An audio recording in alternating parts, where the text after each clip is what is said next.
ನಮಸ್ಕಾರ. ಭರವಸೆ ಯೂಟ್ಯೂಬ್ ಚಾನಲ್ಗೆ ಸ್ವಾಗತ.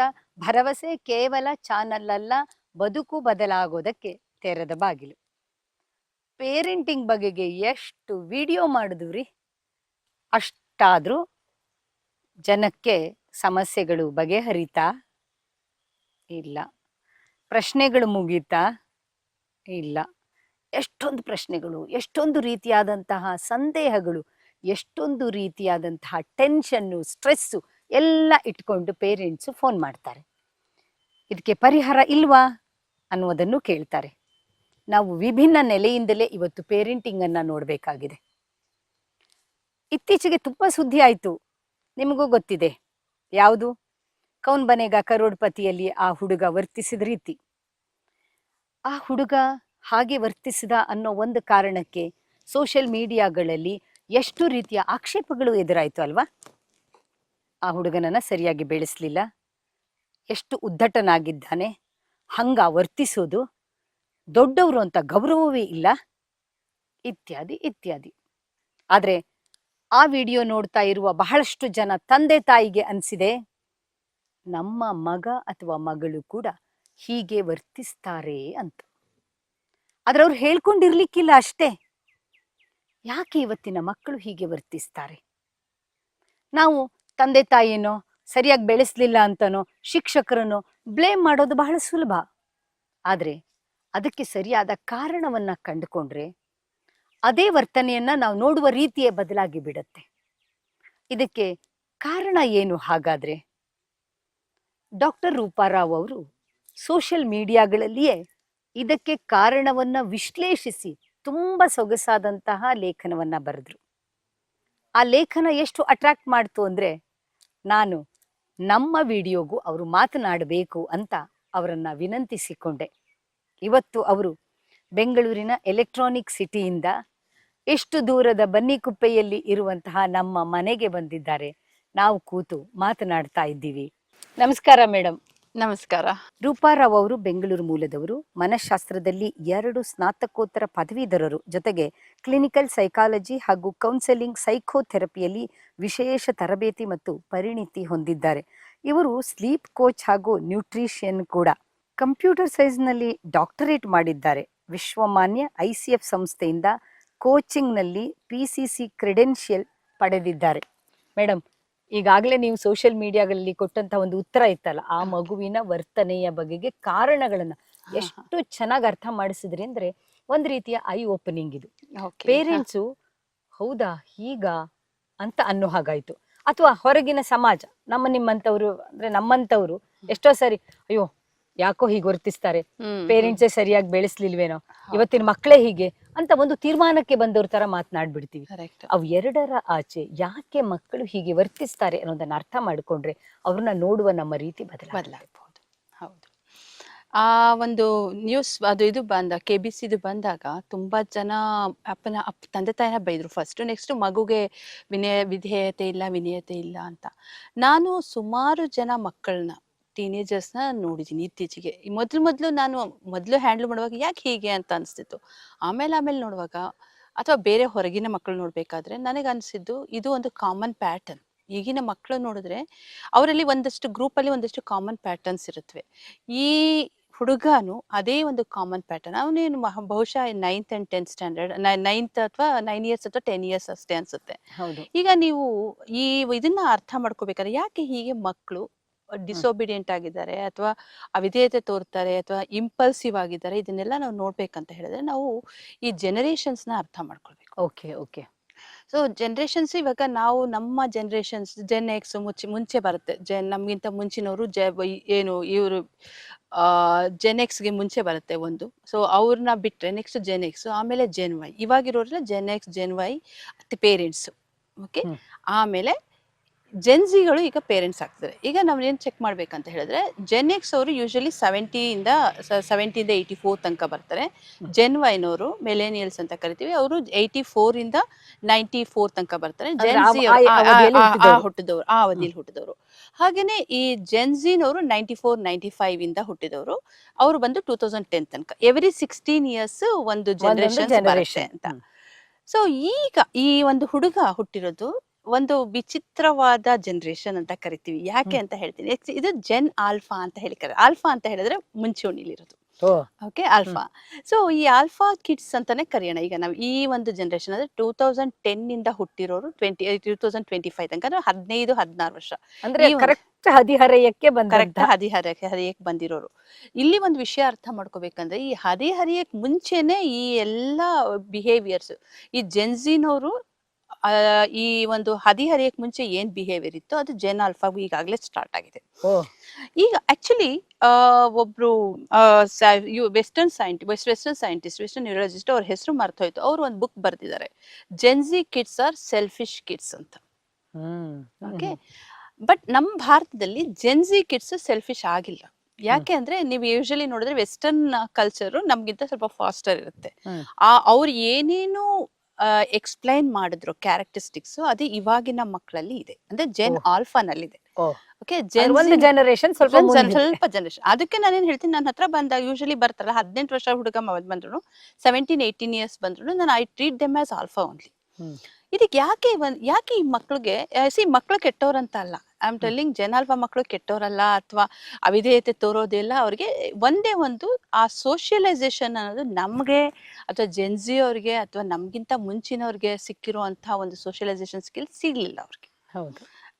ಯಾವಾಗ ನೀವು ನೋಡಿದ್ರೆ ಜೆನ್ ಆಲ್ಫಾ ಮಕ್ಕಳು ಹುಟ್ಟಿದ್ ಇವಾಗ ನಾವ್ ಹೆಂಗ್ ಬರ್ತೀವಿ, ನಾವೀಗ ಜೆನ್ ಎಕ್ಸ್ ಅವರು ಅಂತ ಜೆನ್ ಎಕ್ಸ್ ಅಂತ ಹೇಳಿದ್ರೆ 71 ಇಂದ ಹುಟ್ಟಿದವರು. ಅವ್ರಿಗೆ ಎಲ್ಲ ಹೊಸದಿತ್ತು. ಅಂದ್ರೆ ಏನಂತ ಹೇಳಿದ್ರೆ ಹುಟ್ಟಿದಾಗ ಕೈಯಲ್ಲಿ ಕಷ್ಟಪಟ್ಟು ಕೆಲಸ ಮಾಡ್ಬೇಕಿತ್ತು, ಸಹಿಷ್ಣುತೆ ನೀವು ಇರ್ಲಿ ಇಲ್ದರಲ್ಲಿ ಕಲೀಲಿ ಬಂದ್ಬಿಡ್ಬೇಕಿತ್ತು. ಯಾಕಂದ್ರೆ ಅಷ್ಟೊಂದ್ ಜನ ಮಕ್ಳು ಇರ್ತಿದ್ರು, ಮತ್ತೆ ಕಷ್ಟ ಇತ್ತು.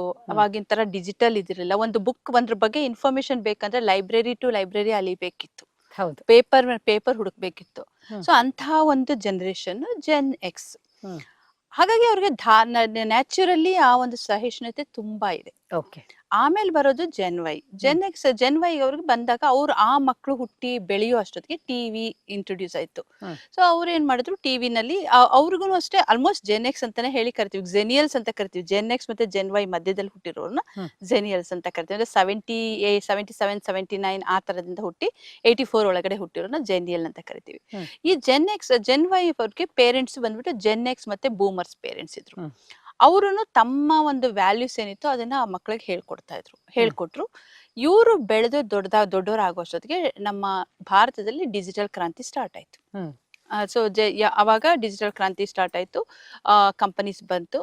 ಅವಾಗ ಅವರು ಪ್ರಪಂಚ ಹೊಸದಾಗಿ ನೋಡಕ್ ಶುರು ಮಾಡಿದ್ರು. ಆಮೇಲೆ ಹುಟ್ಟಿದವರು ಜೆನ್ಸಿನವರು 94 ಇಂದ ಆ ಮಕ್ಕಳು ಹುಟ್ಟಿದಾಗ ಆಲ್ರೆಡಿ ಹುಟ್ಟಿ ಬೆಳೆಯುವಷ್ಟೊತ್ತಿಗೆ ಆಲ್ರೆಡಿ ಕಂಪ್ಯೂಟರ್ಸ್ ಇಂಟ್ರೊಡ್ಯೂಸ್ ಆಗಿತ್ತು, ಟಿವಿ ಮನೆಗೆ ಟಿವಿ ಕಾಮನ್ ಆಗಿತ್ತು, ವಿಡಿಯೋಸ್ ಕಾಮನ್ ಆಗಿತ್ತು, VCR ಕಾಮನ್ ಆಗಿತ್ತು. ಸೊ ಹಾಗಾಗಿ ಆ ಪೇರೆಂಟ್ಸ್ ಹೇಳೋದು ಆಕ್ಚುಲಿ ನೀವು ಜೆನ್ ಎಕ್ಸ್ ಪೇರೆಂಟ್ಸ್ ಏನ್ ಹೇಳೋರು, ಇವಳು ಯಾವಾಗ್ಲೂ ಬುಕ್ ಓದ್ತಾರೆ ಅಂತ. ಆಮೇಲೆ ಜೆನ್ ವೈ ಪೇರೆಂಟ್ಸ್ ಯಾವಾಗ್ಲೂ ಟಿವಿ ಮುಂದೆ ಕೂತಿರ್ತಾರೆ ಅಂತ. ಜೆನ್ ಝೆಡ್ಗೆ ಪೇರೆಂಟ್ಸ್ ಬಂದಾಗ ಯಾವಾಗ್ಲೂ ಇದು ಮೊಬೈಲ್. ಈಗ ನೀವು ನೋಡಿದ್ರೆ ಯಾವಾಗ್ಲೂ ಇದು AI ಜೊತೆ ಮಾತಾಡ್ತಾರೆ ಮಕ್ಕಳು ಅಂತ. ಇಲ್ಲಿ ನಾವು ಅರ್ಥ ಮಾಡ್ಕೋಬೇಕಾಗಿರೋದು, ಈಗಿನ ಜೆನ್ ಆಲ್ಫಾ ಮಕ್ಕಳಿಗೆ ಫ್ರೆಂಡ್ಸ್ ಏನೇ ಇದ್ರು ವರ್ಚುವಲ್ AI ಜೊತೆ ಮಾತಾಡ್ತಾರೆ. ಅಂದ್ರೆ ಚಾಟ್ GPT ಜೊತೆನೆ ಮಾತಾಡೋದು. ಬ್ರೋ ಏನಾಯ್ತು ಬ್ರೋ, ಈ ರೀತಿ ಅವ್ರು ಮಾತಾಡ್ತಾ ಇರ್ತಾರೆ. ಸೊ ಇವಾಗ ನಾವ್ ಅರ್ಥ ಮಾಡ್ಕೊಳ್ಬೇಕು ಸೋಷಿಯಲೈಸೇಷನ್ ಸ್ಕಿಲ್ ಹೆಂಗೆ ಕಡಿಮೆ ಆಗ್ತಾ ಬಂತು ಅಂತ. ಸೋಷಿಯಲೈಸೇಷನ್ ಸ್ಕಿಲ್ ಅಂದ್ರೆ ಗುಂಪಿ ಜೊತೆ ಮಾತಾಡೋದೆಲ್ಲ ಒಂದು ಇಂಟರ್ ಪರ್ಸನಲ್ ಸ್ಕಿಲ್. ಇವಾಗ ನಾನ್ ನಿಮ್ ಹತ್ರ ಯಾವ ತರ ಮಾತಾಡ್ತಾ ಇದ್ದೀನಿ ಇದು ನಮಗೆ ಬಂದಿರುವಂತದ್ದು, ನಾವು ಕಲ್ತಿದೀವಿ. ಆದ್ರೆ ಈ ಮಕ್ಳಿಗೆ ಅದೇ ಇದಕ್ಕೆ ನ್ಯಾಚುರಲ್ ಆಗಿ ಬಂದಿತ್ತು, ನಾವು ಬಿಕಾಸ್ ನಾವು ಆ ಸಮಯದಲ್ಲಿ ಮನುಷ್ಯರ ಜೊತೆ ಇಂಟ್ರಾಕ್ಷನ್ ತುಂಬಾ ಇಂಪಾರ್ಟೆಂಟ್ ಇತ್ತು. ಈ ಜೆನ್ ಆಲ್ಫಾ ಮಕ್ಳಿಗೆ ಮನುಷ್ಯರ ಜೊತೆ ಇಂಟ್ರಾಕ್ಷನ್ ಕಡಿಮೆ, ಮೊಬೈಲ್ ಜೊತೆ ಜಾಸ್ತಿ, ಮೊಬೈಲ್ ಜೊತೆಗೆ AI ಜೊತೆ ಜಾಸ್ತಿ ಇಂಟ್ರಾಕ್ಷನ್. ಸೊ ಈ ಒಂದು ಕಾನ್ಸೆಪ್ಟ್ ಅರ್ಥ ಮಾಡ್ಕೊಂಡಾಗ ಪೇರೆಂಟಿಂಗ್ ಇಶ್ಯೂ ಅಲ್ಲ ಅಥವಾ ಮಕ್ಕಳದು ಇಶ್ಯೂ ಅಲ್ಲ. ಇಲ್ಲಿ ಏನಾಗ್ತಾ ಇದೆ ಅಂದ್ರೆ ಸೋಷಿಯಲೈಸೇಷನ್ ಸ್ಕಿಲ್ ಕಡಿಮೆ ಆಗ್ತಾ ಇದೆ. ಬಹುಶಃ ಈ ಹುಡುಗನೂ ಹಾಗೆ ಒಂದು ಸೋಷಿಯಲೈಸೇಷನ್ ಸ್ಕಿಲ್ ಕಡಿಮೆ ಇರೋನು, ಮನೆಯಲ್ಲಿ ಮುದ್ದಾಗಿ ಬೆಳೆಸಿರ್ತಾರೆ, ಅವನು ಕೇಳಿದ್ದನ್ನ ಇಮಿಡಿಯೇಟ್ ಆಗಿ ಕೊಡಿಸ್ತಾ ಇರ್ಬೋದು. ಈ ಒಂದು ಲೆವೆಲ್ ಇಂದ ಅವನಿಗೆ ಇಂಪಲ್ಸಿವ್ನೆಸ್ ಬಂದಿರ್ಬೋದು. ಆಕ್ಚುಲಿ ನಾನು ಆ ಹುಡುಗನ ಅಬ್ಸರ್ವ್ ಮಾಡ್ತಾ ಇದ್ದಾಗ ನನಗೆ ಅನ್ಸಿದ್ದೇನೆಂದ್ರೆ ಅವನಿಗೆ ADHD ಲಕ್ಷಣಗಳಿದ್ವು, ಬಟ್ ADHD ಇದೆ ಅಂತ ಹೇಳಿಕ್ಕಾಗಲ್ಲ. ಲಕ್ಷಣಗಳಂತ ಹೇಳಿದ್ರೆ ADHD ಅಂತ ಹೇಳಿದ್ರೆ ಒಂದು ಹೈಪರ್ ಆಕ್ಟಿವ್ ಇರ್ಬೋದು, ಅಥವಾ ವೆಯ್ಟ್ ಮಾಡಕ್ ಆಗ್ದಿರುವಂತಹ ಇದು ಯಾವುದೇ ಒಂದು ಕೆಲಸ ಮಾಡಕ್ಕಾದ್ರೆ ವೆಯ್ಟ್ ಮಾಡಕ್ ಆಗ್ದಲೇ ಇರುವಂತದ್ದು. ನಾನು ಇವಾಗ ಪ್ರಶ್ನೆ ಕೇಳ್ತೀನಿ, ನಂಗೆ ಇಮಿಡಿಯೇಟ್ ಆಗಿ ಆನ್ಸರ್ ಬೇಕು. ಈ ಒಂದು ಪ್ಯಾಟರ್ನ್ ನೀವು ಯಾವ್ದೇ ಆಲ್ಫಾ ಮಕ್ಳ ಹತ್ರ ನೋಡಿ ಅವ್ರಿಗೆ ಇಮಿಡಿಯೇಟ್ ಆಗಿ ಆನ್ಸರ್ ಬೇಕು. ಯಾಕಂದ್ರೆ ಅವ್ರ ಹತ್ರ ಮೊಬೈಲ್ ಇರುತ್ತೆ. ಅವ್ರಿಗೆ ಏನಾದ್ರು ಇವಾಗ ಆ ಕಾಲದಲ್ಲಿ Gen X Gen Y ಕಾಲದಲ್ಲಿ ನಮ್ಗೆಲ್ಲ ಹೇಳ್ತಾ ಇದೆ, ಒಂದು ಬುಕ್ ಒಂದು ಉತ್ತರ ಬೇಕಂದ್ರೆ ನಾವು ಲೈಬ್ರರಿ ಟು ಲೈಬ್ರರಿ ಹೋಗ್ತಿದ್ವಿ. ನಮ್ಗೆ ಅಲ್ಲಿ ಸಿಕ್ಕಿಲ್ಲ ಅಂದ್ರೆ ನಾವು ಯಾರೋ ಒಬ್ರು ಪೇರೆಂಟ್ಸ್ ಕೇಳ್ತಿದ್ವಿ. ಕೇಳ್ತಿದ್ವಿ. ಅವ್ರ ಹತ್ರ ಇನ್ಫಾರ್ಮೇಶನ್ ತಗೊಂಡು ಅವ್ರ ಹತ್ರ ಕೇಳಿ ಮಾಸ್ಟರ್ ಹತ್ರ ನಿಂತ್ಕೊಂಡು ವೆಯ್ಟ್ ಮಾಡಿ, ಸರ್ ಹತ್ರ ಮಾಡಿ, ಈ ತರ ಎಲ್ಲ ವೆಯ್ಟ್ ಮಾಡಿ ಬೇಲಾಡಿ ಎಲ್ಲ ಮಾಡ್ತೀವಿ. ಇವಾಗ ಏನಿಲ್ಲ, ಒಂದ್ ಪ್ರಶ್ನೆಗೆ ಅವ್ರ ಹತ್ರ ಉತ್ತರ ಅಲ್ಲಿರುತ್ತೆ. ನಮ್ಗಿಂತ ಮುಂಚೆ ಅವ್ರಿಗಿರುತ್ತೆ. ಅವ್ರು ಇವಾಗ ವೇರಿಯಬಲ್ಸ್ ಬೇರೆ ಇದೆ, ಅವ್ರ ಕಣ್ಣಿಗೆ ಹಾಕೊಂಡೇ ಕೇಳಿಸ್ಕೊತಾರೆ, ಕಿವಿಗಿದೆ, ಎಲ್ಲ ಇದೆ. So they have everything. ಹಾಗಾಗಿ ಅವ್ರೇನ್ ಅನ್ಕೊಂಡಿದ್ದಾರೆ, ಪ್ರಪಂಚ ಕೂಡ ಇಷ್ಟೇ ಇಂಪಲ್ಸಿವ್ ಆಗಿ ನನಗೆ ಇನ್ಫಾರ್ಮೇಶನ್ ಸಿಗತ್ತೆ, ಕೇಳಿದ್ದೆಲ್ಲ ಹಾಗೆ ಹಾಗೆ ಸಿಕ್ಬಿಡುತ್ತೆ. ಸೊ ನಾನು ಯೂಶಲಿ ಏನ್ ಹೇಳ್ತೀನಿ ಅಂದ್ರೆ, ನಾನು ಯಾವಾಗ್ಲೂ ಬರ್ದಿದ್ದೀನಿ, ಮಕ್ಕಳಿಗೂ ಗೊತ್ತಾಗ್ಲಿ ಕಾದು ಪಡೆಯುವ ಸುಖ ಅಂತ. ಯಾವಾಗ್ಲೂ ಆ ತರ ಬೆಳೆಸ್ಬೇಕಿತ್ತು ಪೇರೆಂಟ್ಸ್. ಬಟ್ ಈ ಪೇರೆಂಟಿಂಗ್ ಬಂದ್ರೆ, ಪೇರೆಂಟಿಂಗ್ ಅವ್ರ ಮಿಸ್ಟೇಕ್ ಆಗಿದೆ. ಯಾಕೆ ಅಂದ್ರೆ, ನೀವು ಜೆನ್ಸಿ ಪೇರೆಂಟ್ಸ್ ಇವಾಗಿನವ್ರು ನಾನು ನೋಡಿದ್ರೆ 84 ಅಲ್ಲಿ ಹುಟ್ಟಿದವ್ರು ಅನ್ಕೊಳ್ಳಿ, ಅವ್ರಿಗೆಲ್ಲ ಮಕ್ಕಳು ಅವ್ರು ಮಾಡುವಾಗ, ಅವ್ರು ಬೆಳೆಯುವಾಗ ಅವ್ರ ಕೈಯಲ್ಲಿ ಆಲ್ರೆಡಿ ಮೊಬೈಲ್ ಇತ್ತು. ಹೌದು. ಮಗು ಅಳ್ತಾ ಇದೆಯಾ, ಸರಿ ನೋಡಿಲಿ ಇಲ್ಲಿ ಏನೋ ಇದೆ ಮೊಬೈಲ್ ಅಲ್ಲಿ, ನೋಡು ಬಾಯ್ಲಿ ಅಂತ ಹೇಳಿ ತೋರ್ಸೋದು.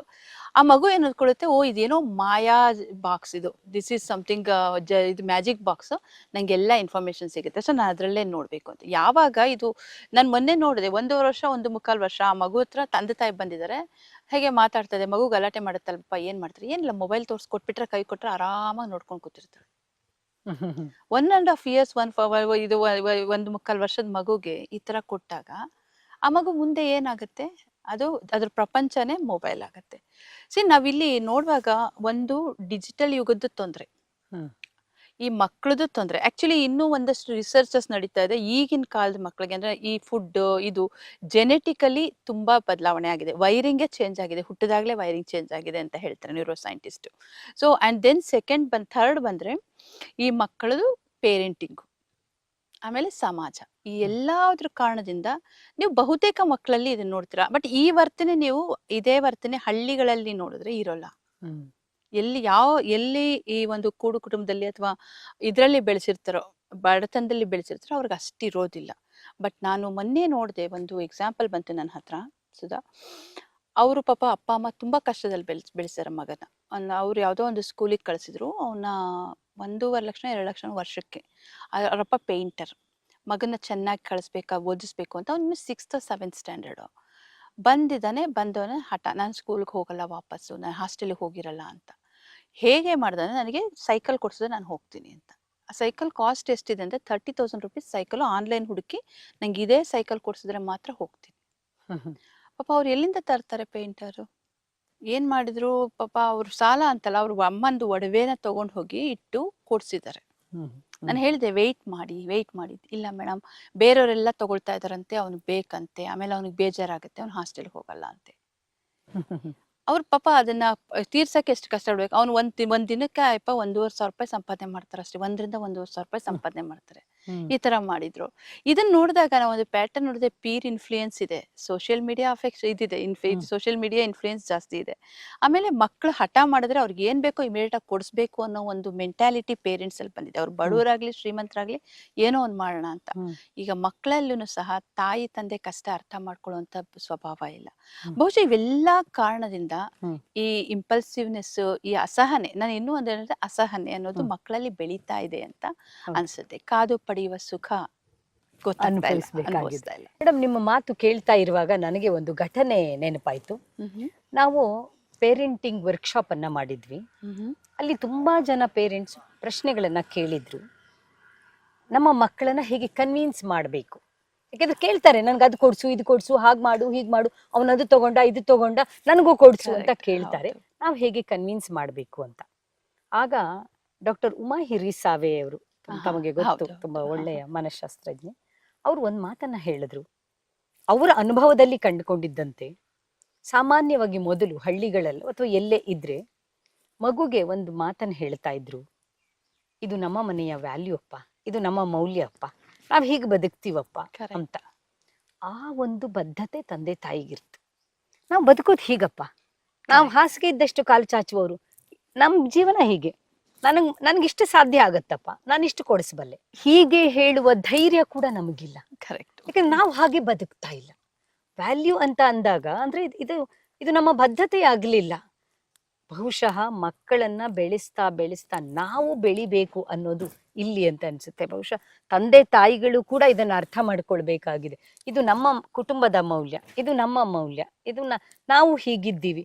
ನೀನ್ ಕೇಳ್ದಾಗೆಲ್ಲ ಕೊಡ್ಸೋದಕ್ಕೆ ನಮಗೆ ಸಾಧ್ಯ ಆಗಲ್ಲ. ಯಾಕೆಂದ್ರೆ ನಾವು ಕೂಡ ನಮ್ಗೆ ಅನ್ಸಿದ್ದನ್ನ ತಗೊಳ್ಬೇಕು ಅನ್ಸಿದ್ದನ್ನೆಲ್ಲ ತಗೊಳ್ಳಲ್ಲಪ್ಪ. ನಾವು ಕೂಡ ಕಾಂಪ್ರಮೈಸ್ ಮಾಡ್ಕೋತೀವಿ. ಹಾಗೆ ಎಷ್ಟೊಂದನ್ನ ಇದು ಕಾಂಪ್ರಮೈಸ್ ಅಲ್ಲ, ಅಗತ್ಯ ಮತ್ತು ಅನಗತ್ಯವಾದದ್ದು ವ್ಯತ್ಯಾಸ ಅರ್ಥ ಆಗ್ಬೇಕು. ಇದು ನನ್ಗೆ ಅಗತ್ಯ ಇದೆ, ಅದಕ್ಕೆ ನಾ ತಗೋತೀನಿ. ಇದು ನಂಗೆ ಅಗತ್ಯ ಇಲ್ಲ, ಹಾಗಾಗಿ ನಾ ತಗೊಳ್ಳಲ್ಲ. ಈ ರೀತಿ ಹೇಳುವಂತಹ ಒಂದು ಮೌಲ್ಯವು ಕೂಡ ನಮ್ಮ ತಂದೆ ತಾಯಿಯಂದ್ರಲ್ಲಿ ಬರಬೇಕಾಗಿದೆ. ಬಹುಶಃ ಯಾವುದೋ ಒಂದು ಪ್ರಶ್ನೆ ಇನ್ಯಾವುದೋ ರೀತಿಯ ಒಂದು ಅರಿವನ್ನ ನಮ್ಮ ಒಳಗೆ ಮೂಡಿಸುತ್ತೆ. ನೀವು ತುಂಬಾ ಚೆನ್ನಾಗಿ ಅರ್ಥ ಮಾಡಿಸಿದ್ರಿ. ಅಸಹನೆ ಹೇಗೆ ಹೆಚ್ಚಾಗ್ತಾ ಇದೆ ಅನ್ನೋದನ್ನ, ಬಹುಶಃ ಅಸಹನೆಯನ್ನ ಕಡಿಮೆ ಮಾಡಿಕೊಳ್ತಾ ಸಹನೆಯಿಂದ ಬಾಳೋದಕ್ಕೆ ಕೂಡ ಇದೊಂದು ಅವಕಾಶವಾಗಬಹುದು. ಮೇಡಮ್, ಇನ್ನಷ್ಟು ನಾವು ಮಕ್ಕಳ ಕುರಿತಾದಂತಹ ವರ್ತನೆಯಲ್ಲಿನ ವ್ಯತ್ಯಾಸಗಳನ್ನ ಅರ್ಥ ಮಾಡಿಕೊಳ್ಳೋಣ. ಇವತ್ತಿನ ಈ ಸಂಚಿಕೆಯಲ್ಲಿ ಇಷ್ಟೊಂದು ಅರ್ಥಪೂರ್ಣವಾದ ಮಾಹಿತಿ ಕೊಟ್ಟಿದ್ದೀರಿ. ಕೃತಜ್ಞತೆಗಳು, ಧನ್ಯವಾದಗಳು. ಧನ್ಯವಾದಗಳು. Thank you. ಡಾಕ್ಟರ್ ರೂಪಾರಾವ್ ಅವರು ಸಂಕ್ಷಿಪ್ತವಾಗಿ ಅರ್ಥ ಮಾಡಿಸಿದ್ರು ಏನ್ ಆಗ್ತಾ ಇದೆ ಅನ್ನೋದನ್ನ. ಆದ್ರೆ ನಿಜವಾಗಿಯೂ ಚಾಲೆಂಜ್ ಎದುರಿಸ್ತಾ ಇರುವಂತವರಿಗೆ ಇಷ್ಟೇ ಸಾಕಾಗಲ್ಲ. ಬಹುಶಃ ಇನ್ನು ಹೆಚ್ಚಿನ ಒಂದು ಸಲಹೆ, ಮಾರ್ಗದರ್ಶನ ಅಥವಾ ಕೆಲವು ಥೆರಪಿಗಳ ಅಗತ್ಯವೂ ಕೂಡ ಇರಬಹುದು. ಅಂಥವರು ಕೂಡ ಡಾಕ್ಟರ್ ರೂಪಾರಾವ್ ಅವರನ್ನ ಸಂಪರ್ಕಿಸಬಹುದು. ನಾವು ಅವರ ವಿವರವನ್ನು ಕೂಡ ಇಲ್ಲಿ ಡಿಸ್ಕ್ರಿಪ್ಷನ್ ಬಾಕ್ಸ್ ಅಲ್ಲಿ ಹಾಕಿದ್ದೀವಿ. ದಯವಿಟ್ಟು ಭರವಸೆಗೆ ಸಬ್ಸ್ಕ್ರೈಬ್ ಮಾಡಿ, ಶೇರ್ ಮಾಡಿ, ನಿಮ್ಮ ಬಂಧು ಮಿತ್ರರ ಜೊತೆಗೆ ಹಂಚಿಕೊಳ್ಳಿ. ನಮಸ್ಕಾರ.